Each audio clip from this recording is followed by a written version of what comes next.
Un golfeur me posait récemment une question très pertinente en fitting. Entre ces deux shafts que je tiens entre les mains, Steel Fiber 70 et Steel Fiber 95, tous les deux estampillés donc en regular flex. Existe-t-il une différence de flex? Parle-t-on du même flex pour ces deux shafts, sachant qu'il y a 25 grammes d'écart? Réponse tout de suite dans cette vidéo, en utilisant bien sûr cette fameuse machine chiffrée que vous commencez à connaître, le fréquenceur. Alors la réponse à cette question posée par ce golfeur, y a-t-il une différence de flexibilité? Est-ce qu'on parle du même régular, Steel Fiber 70, Steel Fiber 95? J'aurais pu aussi montrer le Steel Fiber 115 ou le Steel Fiber 80. Bref, des shafts d'un même fabricant, de poids différents, estampillés tous régular ou stiff, peu importe. Se comportent-ils de la même façon ou pas en termes de flexibilité? Et pour répondre à cette question, je suis obligé de reprendre à nouveau, même si je me suis déjà beaucoup exprimé au cours de ces 14 dernières années sur ce sujet, je suis obligé de refaire un détour sur la notion justement de flexibilité des shafts. Qu'est-ce qu'on entend par régular? Qu'est-ce qu'on entend par stiff, extra stiff, senior, etc. Notion, on va prendre les choses vraiment par le plus simple, par le début. La première chose à comprendre, c'est que il n'y a jamais eu de valeur étalon chiffrée pour déterminer ce qu'est un régular, ce qu'est un stiff, ce qu'est un extra stiff, etc. Autrement dit, on pourrait tout à fait poser la question à un fitter, peu importe, bah dites-moi monsieur, ok, vous me parlez de régular, vous me parlez de stiff, mais à partir de quand le régular s'arrête, à partir de quand le stiff commence, par exemple? C'est une façon de reposer la question. Bref, y a-t-il une valeur chiffrée, un étalon qui permet de passer de tel à tel? Et ici, il n'y a pas de réponse. Il n'y a pas de réponse puisque tous les fabricants n'en font qu'à leur tête, on pourrait dire. Tous les fabricants ont leur propre système de codification, de flexibilité des shafts. Voilà. Il y a le système de codification chez Steel Fiber. Vous avez des systèmes de codification différents. J'en tiens un ici. C'est celui que vous avez vu, le 224 CPM. Aldila NV Green. Donc la marque Aldila. Je vous parlerai peut-être également aussi, si j'ai le temps, des shafts graphite de chez KBS. Ici, j'ai le KBS Max. Alors pour le coup, shaft lancé il y a 5-6 ans, qui vont de 45 grammes à 85 grammes. Il n'y a plus de labellisation senior, régular, stiff, etc. Il n'y a plus que le poids. Vous voyez, ici j'ai le 75. Il n'y a plus chez KBS de notion de régular, de stiff, etc. Ça, c'est une autre façon de voir les choses. Peut-être justement pour simplifier, de ne considérer que le poids. Mais bref, ça c'est la première chose importante à retenir. Il n'y a pas de codification universelle de la flexibilité des shafts. Donc les marques font exactement ce qu'elles veulent. Raison pour laquelle il est intéressant, et je vais y venir très vite, d'avoir, pour un club maker, pour un club fitter comme moi, une base de données chiffrée avec la même méthode, avec le même process, pour essayer justement de comparer ces shafts entre eux. Ici, ça tombe bien. Je vais vous les donner. J'ai tous les styles fiber. En tout cas, j'ai le 70, le 80, le 95, le 110 et le 125 en stiff. Donc, j'ai tous les chiffres. On voit tout de suite les différences de flex qui apparaissent. Mais ça sera pour tout à l'heure. Deuxième chose qu'on pouvait dire, quand même, si on fait un petit retour en arrière, on pourrait quand même se poser la question, à partir de quand, quand même, les fabricants ont cherché à avoir une approche un petit peu plus rationnelle, un petit peu plus chiffrée. Parce que c'est bien beau de dire régular ou stiff, mais un golfeur, enfin, à un moment donné, il faut quand même essayer de lui expliquer ce qu'on entend par là.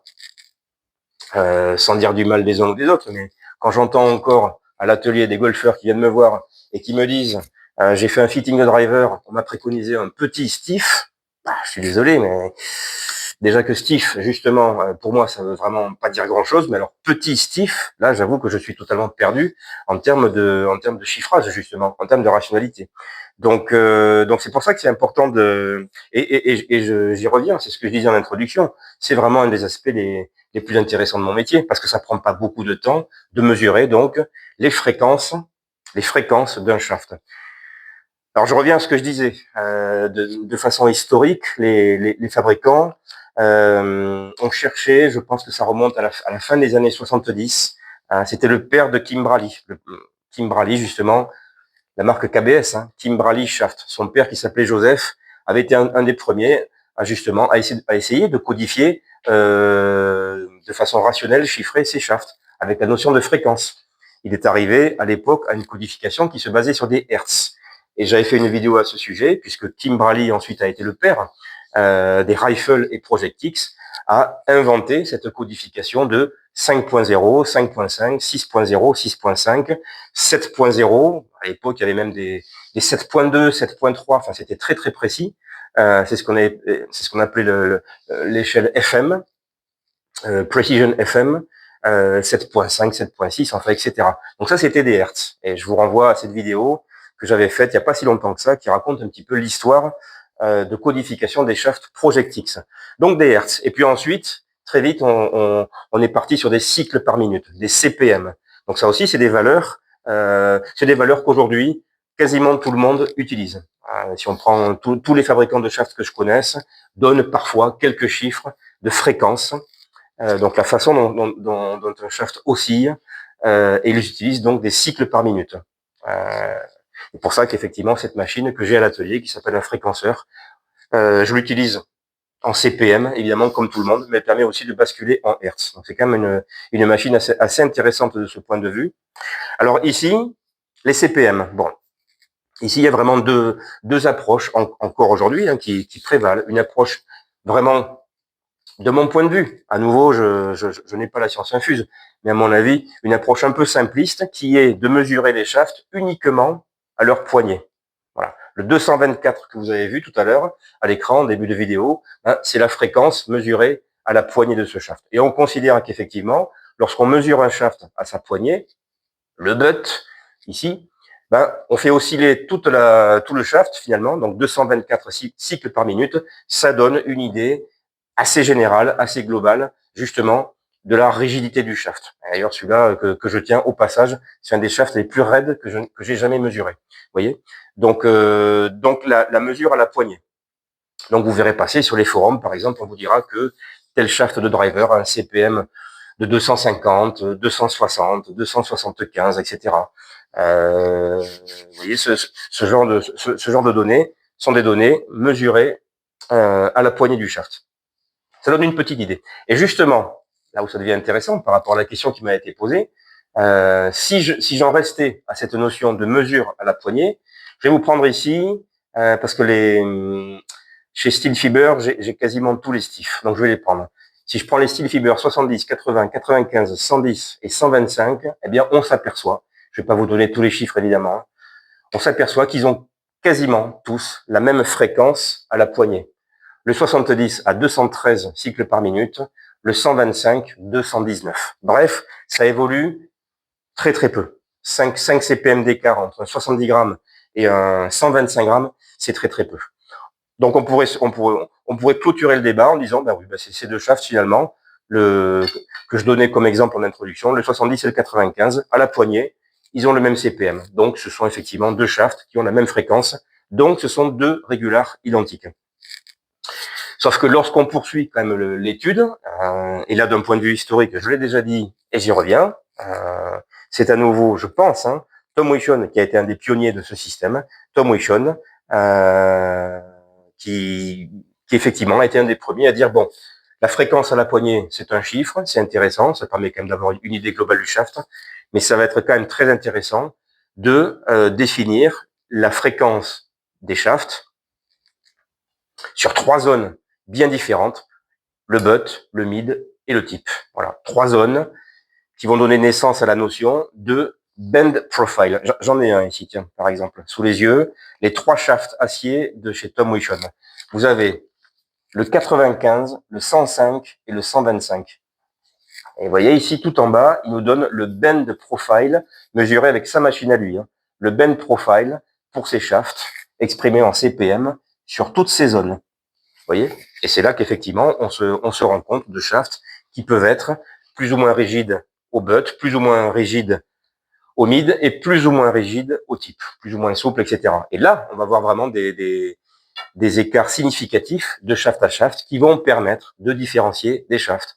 Et si je reprends les Steelfiber, là pour le coup, si l'on sort de la première mesure qui est à nouveau celle du butt et qu'on regarde le mid et le tip si je prends deux extrêmes, entre le Steelfiber 70 et le Steelfiber 125, au tip par exemple, je je vous prends juste un chiffre par exemple ici, style fiber 70, 495 et 800 au type.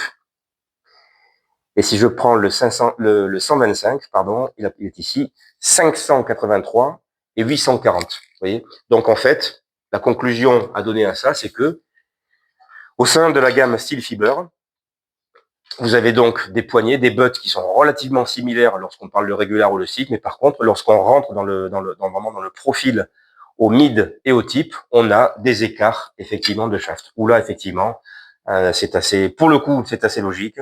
Plus le poids augmente et plus le type, notamment, devient raide. Voilà, pour aller à des profils de joueurs différents. Donc ça, c'est vraiment la chose, je pense, la plus intéressante, cette codification inventée au début des années 2000 par Tom Wichon, cette histoire de profil de shaft qui permet vraiment de distinguer des shafts.